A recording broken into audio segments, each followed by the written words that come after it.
Hello friends, welcome back. In this video, we will create a custom CSS class to create this rainbow shadow, okay, for our pricing section. So let's go to the documentation, and to create a custom CSS class, you need to go to documentation, and here is adding custom utilities, okay. So this is the way you can create a custom class. So let's copy this, okay, and let's go to Visual Studio Code, and inside the style.css I'll paste this, and instead of this I will give my own class, okay.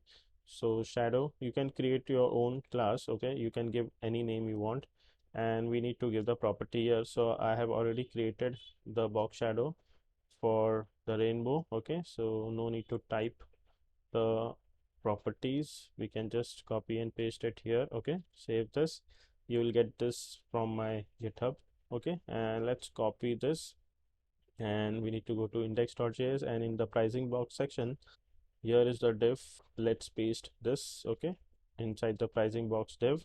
And if you go to the website, so here we are getting the shadow, okay, we are getting the rainbow colors. So this is how you can create a custom CSS for your website. You can add more and more classes if you want.